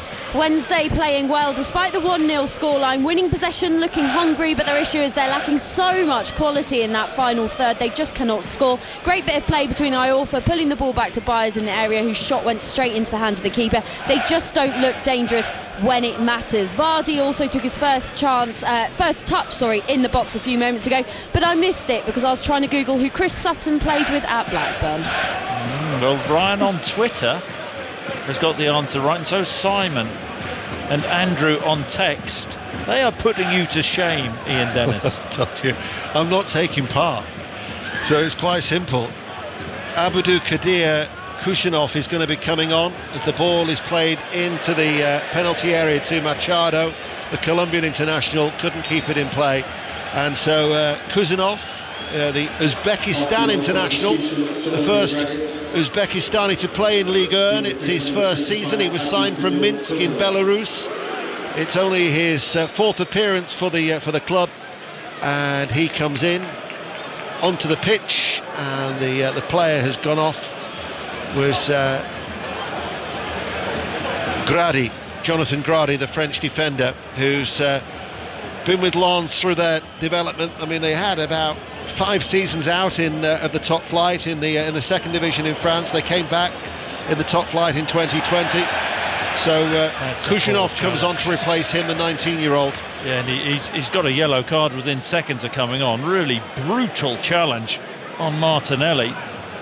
And that, when you asked me earlier about keeping the key players on, that's my concern. Martinelli hobbling back to his feet. Yeah, 5-0 to Arsenal. It was Rice with a firm challenge in the midfield. Ødegaard was caught there. And that was a sliding challenge coming in from Hadara. And he's shown a yellow card as well. And that just again reinforces your point. Yeah. Declan Rice initially winning the ball back for Arsenal. Cute little ball in towards Ødegaard. Jesus, and I tell you what, that's borderline. That is from Hadara. Frustration that they've been humiliated this evening. And Ødegaard still down. But that's the issue. You know, players don't like to lose. And that was a wild challenge. Reece Nelson is going to be coming on for Arsenal, so they are going to start to make the changes, and you wouldn't blame Mikel Arteta for that as well, leading 5-0. Still no change elsewhere, so Champions League earlier, we brought you Galatasaray 3, Manchester United 3, Bayern 0, Copenhagen 0. The result in Arsenal's group was Sevilla 2, PSV Eindhoven 3. 3 goals in the last 22 minutes. Sevilla finishing the game with 9 men. Surging run by Rice. In Group C, Real Madrid 2, Napoli 2, Sporting Braga 1, Union Berlin 1. And in Group D, Benfica 3, Inter 2, Real Sociedad 0, RB Salzburg 0. He's so good at that, isn't he, Declan Rice? He just sees a gap, and he has that dynamism, that acceleration to drive through it, and took the ball all of 60 yards up the pitch for Arsenal, winning the throw-in. And it's a bit of a waste there, poor touch from Havertz. So do you want me to give you a second clue? This is quite a quirky clue on this player. He snored so loudly nobody would room with him, and he even wore earplugs. Bukayo Saka is going to be coming off, and Reece Nelson is going to be coming on. I know the answer. I'm letting the listener go along with it for those who don't know it. As Reece Nelson comes on with 65 minutes played, because he was Australian, wasn't he? He was Australian. Somebody's messaged you or told you that. There's my phone. We've got the same headphones. You haven't heard any talk back, have you? By the way, can I just say, there's nothing wrong with snoring loudly. I used to room with Peter Lorimer, and he used to snore very loudly. God rest his soul. Blackburn 3, Birmingham City 2 is the latest score. So Wayne Rooney's side staging somewhat of a fight back at Chris Sutton's former club at Ewood Park. Blackburn 3, Birmingham City 2. I played for both. It's a bit of a Chris Sutton derby without being egotistical. I took Birmingham straight down into the Championship. Do you have a pair of Birmingham City shorts as well, like you do Aston Villa? Well, Mark Chapman likes to remind people I was number 40 at Birmingham. Mark Chapman likes to remind people a lot of things. Here is Havertz away on the left-hand side. Down towards the corner flag he goes. The worry is, as Havertz has done well, left-hand side. Havertz with a cutback. Ødegaard! Goalkeeper spilt it inside the 6-yard area. And Jesus gets the ball away from the keeper, and then the referee has blown his whistle. I tell you what a piece of skill this is from Kai Havertz down in the corner flag area. Couple of Cruyffs, drives along the byline, gets his head up, spots Ødegaard, who sweeps a left-footed shot in, and Samba spills it, takes a little deflection, and Jesus, hustle and bustle, nearly makes something of that opportunity. Frankowski trying to make a run through the midfield. Arsenal tied it up. White back, and then a little touch by Nelson towards goalkeeper David Raya. Hits it away downfield again. That was just a long ball punted away, and as Arsenal get a free kick, because Jesus is bundled over, gone down holding his head midway through the Lens half. Arsenal still lead 5-0. We've still got over an hour to go of this transmission tonight. I'm looking at the Lens supporters, and I'm thinking they're entertaining themselves, and I'm thinking, how are we going to entertain ourselves for another hour? This is... Time flies when you're enjoying yourself. I've got another 5 clues. That's exactly my point. I'm not enjoying myself. That's why it feels as if I'm treading water with another hour. We're midway through the second half. It's 5-0 to Arsenal. Arsenal are certainly enjoying themselves with all those first goals in the first half. This is a wonderful position to be in. If you're an Arsenal player, every week, every game, you're under pressure, and now, tonight, 5-0, half time. This is a stroll for them. They're not under stress, not under duress. This is where you want to be as a player. If only every week was like this. Ødegaard then to take the free kick for Arsenal. Fractionally left of centre midway through the Lens half. Those 5 first half goals still the difference. Ødegaard now on the score sheet himself, fires it in, headed out by the Lens defence, comes out to Martinelli, heads it out of the box on this near side, the left, down towards the corner flag he goes, takes 2 players with him, and he wins a corner kick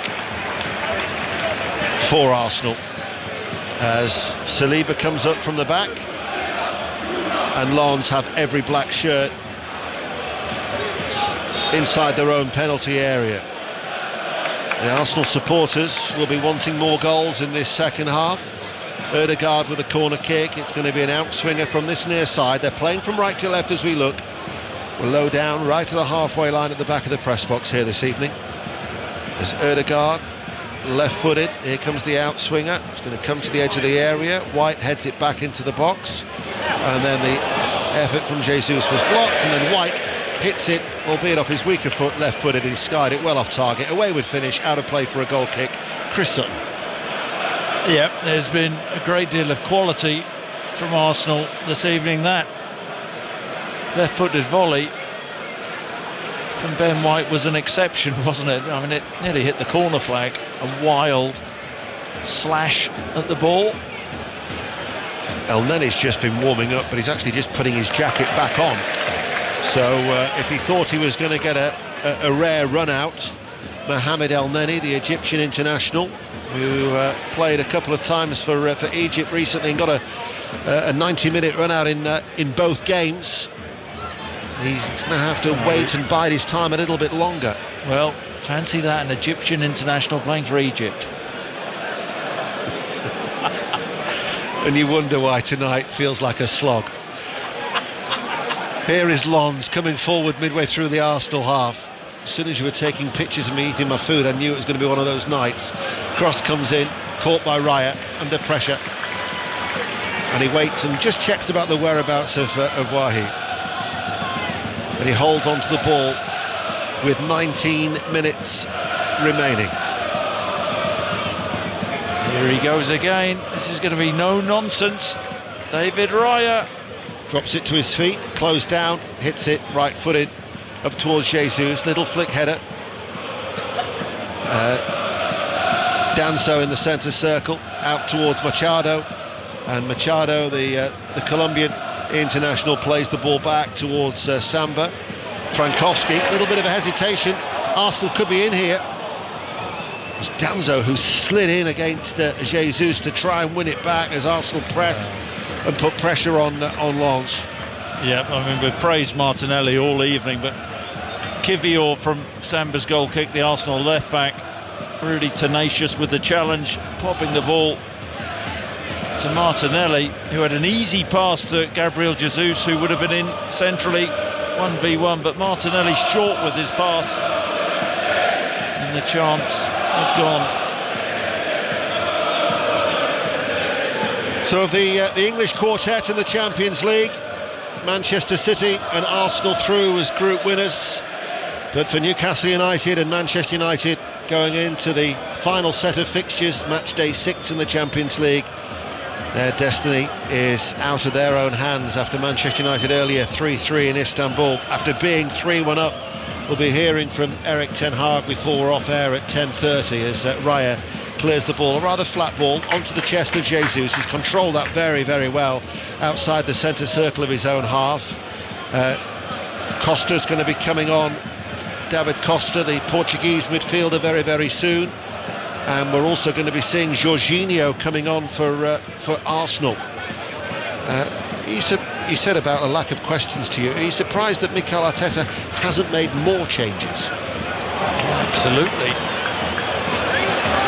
Nelson, edge of the area. Ødegaard tries to place it, blocked, out of play it goes behind towards that right-hand side for a corner kick. Yeah, I can answer that now, as Arsenal were attacking and Ødegaard getting his shot up from 25 yards, but blocked by Lens defender. Yes, I am, because it is about keeping your key players fit. Declan Rice looks like this may be his last contribution, taking the corner. And Martinelli as well. They're just not quite the same team without Rice, Martinelli, Saka, Ødegaard. Key players for Arsenal. Arsenal still lead 5-0, 5 Live, BBC Sounds. Corner kick far side the right, it's an outswinger, bouncing ball, referee almost gets in the way. Nelson side onto goal, turns left corner of the area, out of the box, finds White, 30 yards out, goes square. Ødegaard forward of the centre circle, now towards Saliba. Incidentally, Benfica, who were 3-0 up in Estadio de Luz, have now been pegged back, and the former Arsenal player Alexis Sanchez has scored for Inter to make it 3-3 in Lisbon. Here is Havertz, picks up the loose ball. Kiwior, the Polish international, slides a forward ball to Martinelli, and sliding across was Kuzhinov. Out of play it goes for a throw. So a change for both teams in the offing. Chris Sutton.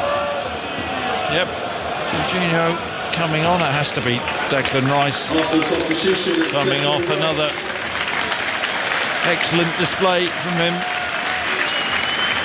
I think out of all the signings Arsenal have made, he is the outstanding one over the summer in that position, just in front of the Arsenal back four, albeit he can play higher up, he can play anywhere in there as a 6 and an 8.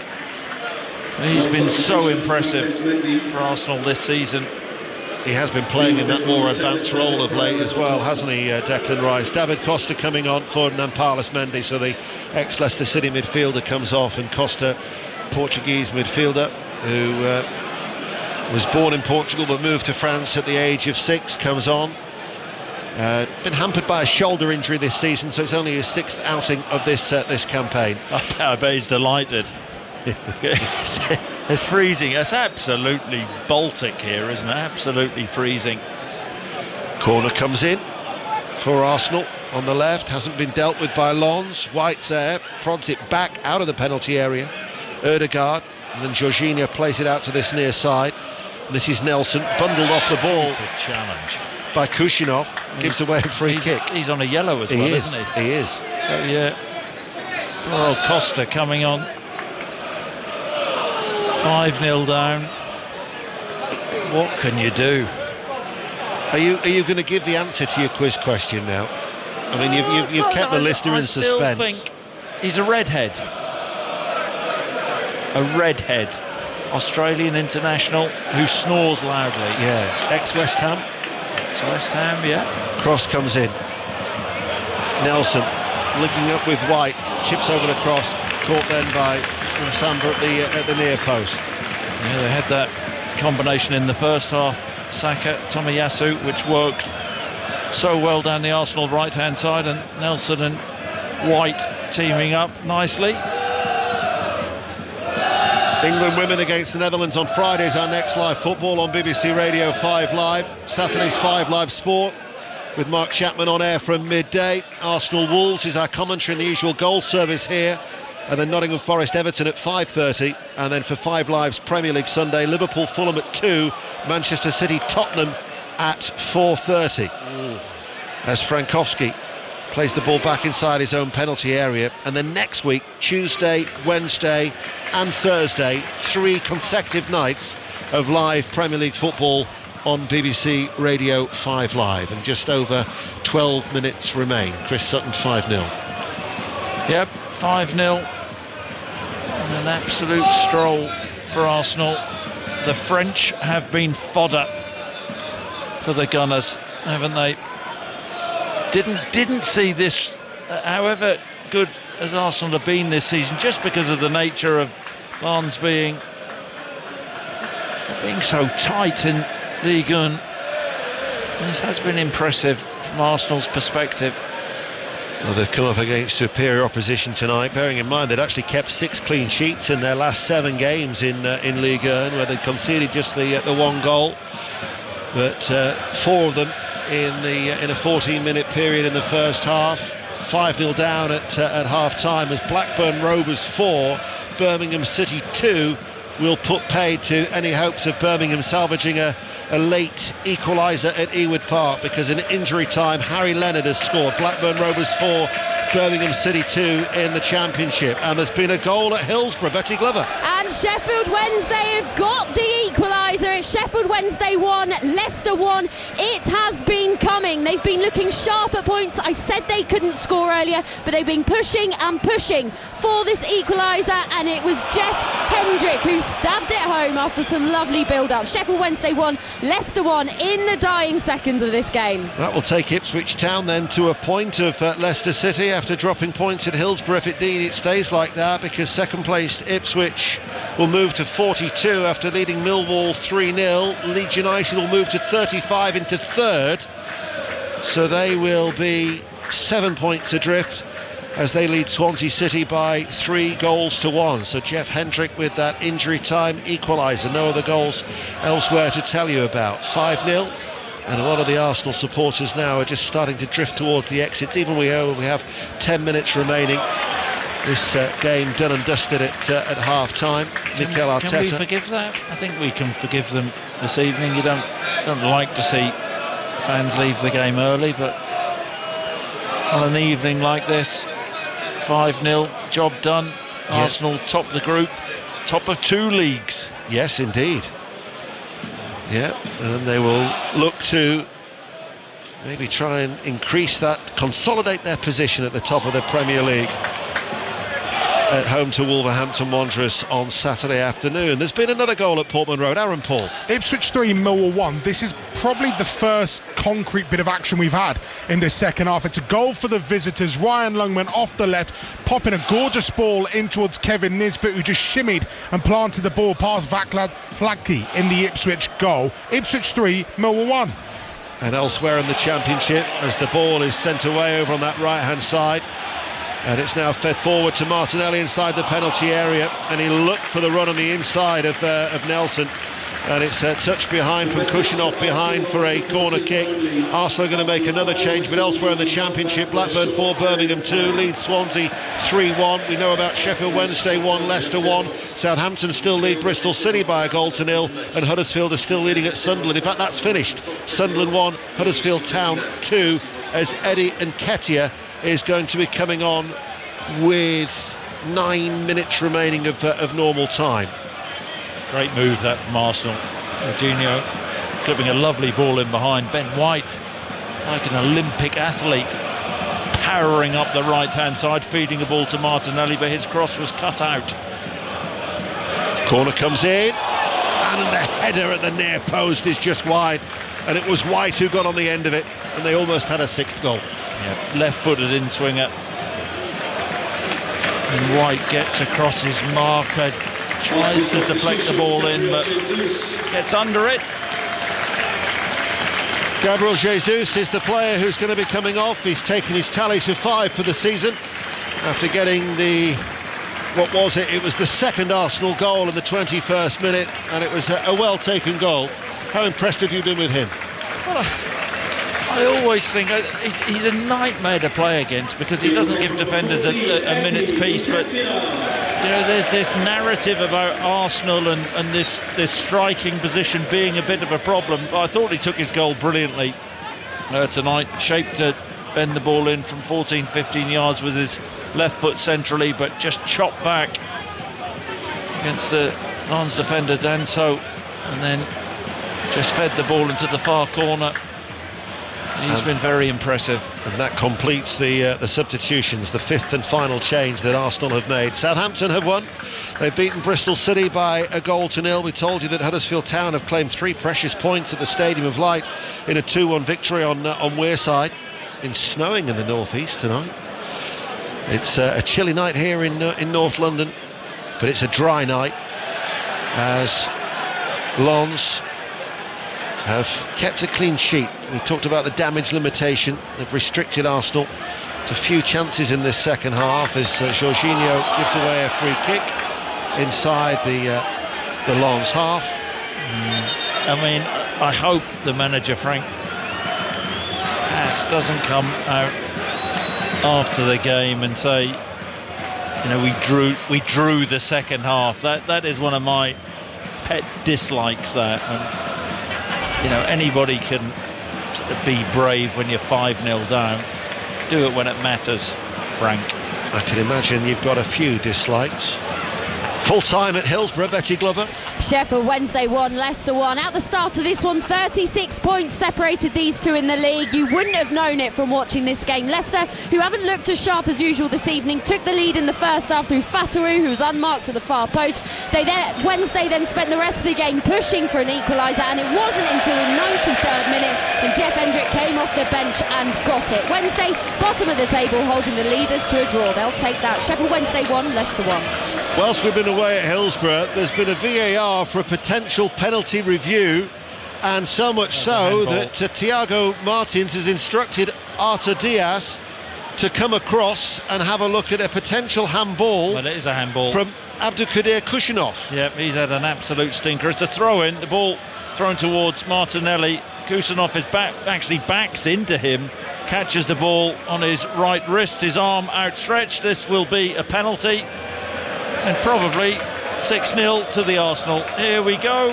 Back onto the pitch, just a little square sign, and points to the penalty spot. And those that have slipped away early will miss the opportunity of Arsenal getting a sixth goal. Kushinov penalised for a penalty. I mean, normally, I think was it Lazio Celtic, the referee stuck with his original decision, didn't he, last night? Yeah. After the VAR. Yeah, that was where the Celtic player dived a little bit, as far as I can see. Not enough contact. It isn't Martinelli, in fact, that's Odegaard who's going to take the penalty. He's got a 100% record from the spot in his career as Odegaard, 3 out of 3, as he looks to take this penalty spot. There's also Jorginho there as well. Jorginho, who is yet to score. Do you think he's going to hand it to Jorginho? He has. He has done that. You know, Jorginho's last 22 goals have all been penalties. His last goal in open play was almost 4 years ago. So Jorginho with a chance to open up his Arsenal account. What was his record for Chelsea from the spot? 27 out of 31 spot kicks. We're 4 minutes from time. Samba jumps up and down. Jorginho sends the keeper the wrong way and rolls it right-footed into the bottom right-hand corner. All smiles for Jorginho. First goal for Arsenal, and they've hit Lens for 6 as they go through as group winners. Yep, 6 of the best. And Mikel Arteta's Arsenal shaking the head from Samba, who dives to his right. Jorginho, no hop, skip and a jump as we've seen in the past. Just runs up, side puts the ball to Samba's left, gets his head up, has a look at Samba in fact. It's been an emphatic night for Arsenal. So comfortable, the perfect evening. They will top their Champions League group and go on into the weekend game against Wolves full of it. 6 different goal scorers as well for Arsenal, as Real Madrid are back in front. Real Madrid 3, Napoli 2. If they can get one more, they will equal their biggest ever home win in the Champions League. But 6-0, 5 in the first half, and then Jorginho with his first on his 32nd appearance for Arsenal. Incidentally, in the Championship, Blackburn Rovers did beat Birmingham by 4 goals to 2, and it's finished Leeds United 3, Swansea City 1. So we're just waiting for that full-time score now from Portman Road. But Blackburn 4, Birmingham 2, Leeds 3, Swansea 1. Sheffield Wednesday getting a late equaliser as Leicester City, the leaders, drop points in a 1-1 draw at Hillsborough. Southampton 1, Bristol City 0, Sunderland 1, Huddersfield 2. And the last we heard from Aaron, Ipswich 3, Millwall 1. BBC Radio 5 Live. We're on air until 10:30. We'll bring you as much reaction as we can from Mikel Arteta here at the Emirates, and if we don't get it to you before Colin Murray at 10:30 here on 5 Live, then it will be in the 5 Live Football Daily podcast as Arsenal roll the ball back to David Raya. Have I given the answer to my quiz question? I've been asking you that for a while. I was going to say, don't forget. Do you want to... Well, it's Robbie Slater, isn't it? Robbie Slater. It was the snoring that gave it away. Yeah. Here is Jorginho to Odegaard. You see, had you been creative, you could have given the answer a lot earlier and maybe posed the listener a second one to keep us on the edge of our seats. Yeah, but you lack that creativity. You lack that now. He was the only one I knew. 90 seconds remain. Jorginho, the Arsenal supporters are giving it the Olays now. There's a lot of empty red seats appear around the Emirates, and Nketiah sent running away downfield, and it bounces through towards Bryce Samba, who kept 4 clean sheets in his last 5 games, and now he clears it away downfield. Looks a rather bedraggled figure all in green as Kivior controls the ball. We'll just wait to see how much added on time there will be. The number of substitutions, if they do the exact time, could be looking at another 4 or 5, but could do everybody a favour. Just put 60 seconds up on the board and let Mark Chapman do some work. Absolutely, yeah. And also put lousy Lens out of the misery, really. Here is Danzo, turns. Do you know what? Fair play to Arsenal for the commitment in the second half. I know there are players who have gone on with, feel they have a point to prove, but Arsenal, look, I think they've stepped off the gas a little bit, but this has been a really dominant display. 3 minutes of added on time. Lens out towards Machado. The ball back inside, was looking for the run of I think it was El Anawi who'd come forward. El Anawi, you know, his father used to play tennis. Yunus El Anawi. He was back in 2003 in towards Wahi, no consolation. Excellent block. Tell you what, that just sums up the desire levels. Gabriel's coming sliding in, gets a terrific block challenge in behind for a corner kick.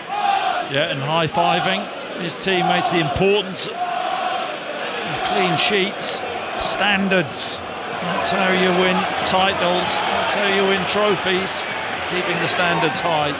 Martinelli coming forward. So can you imagine the conversation when Neil El Anawi has that chat with his father Yunus, ranked 14 in the world in tennis in 2003. How'd you get on tonight? I lost 6 love. That's awful.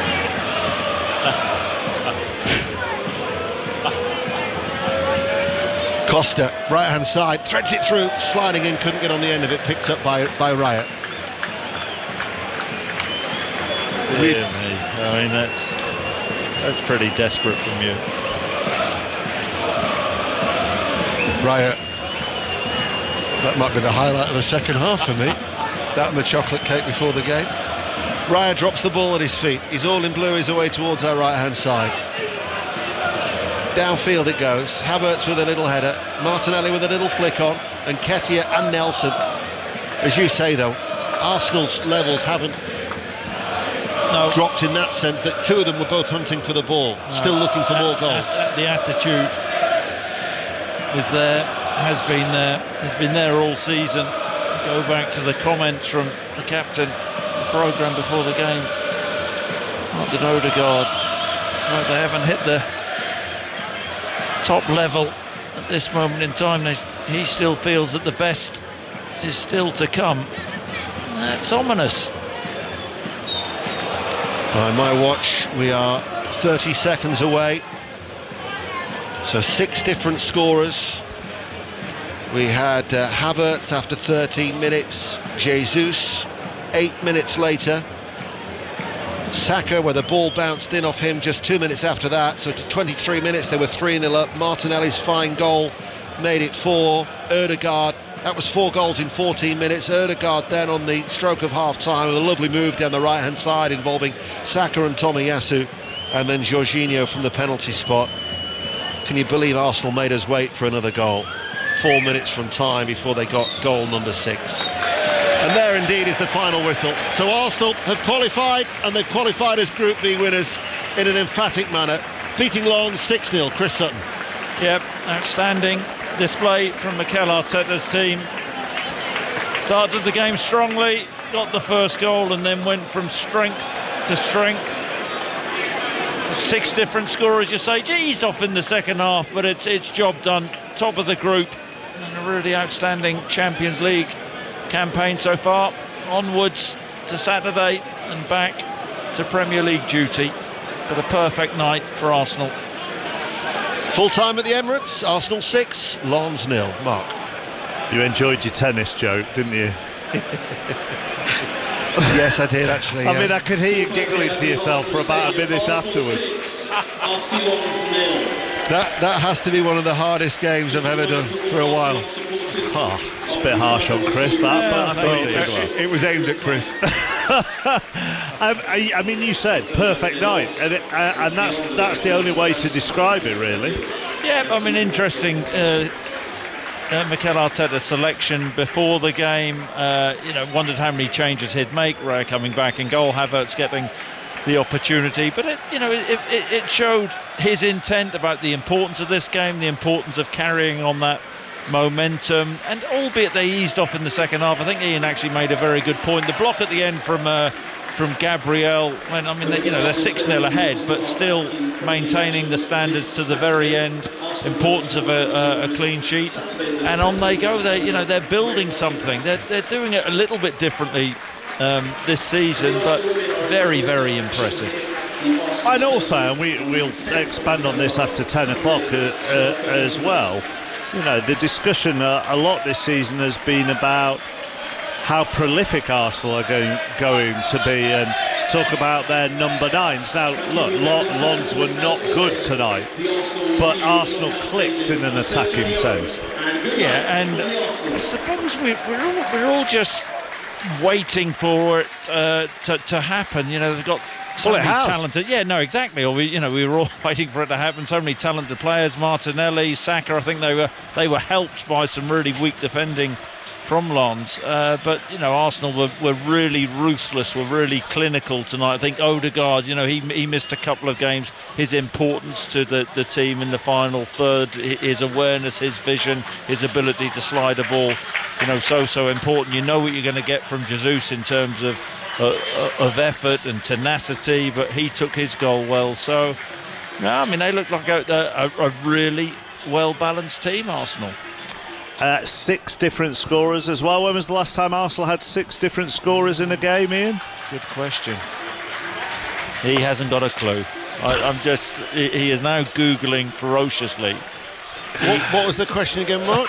When was the last time Arsenal had 6 different scorers in a game? Oh, go on, tell me. No, I'm asking you. Real Madrid have got a 4th at home to Napoli. Real Madrid 4, Napoli 2. Bayern and Copenhagen has finished goalless in Munich. So that group, because earlier Manchester United threw away a 2-0 and a 3-1 lead to draw 3-3 with Galatasaray. So that group, Bayern have 13, Copenhagen 5, Galatasaray 5 and United 4. So if United are to go through in that group, they need Copenhagen and Galatasaray to draw on the final match day, and they need to beat Bayern. I'll give you all the other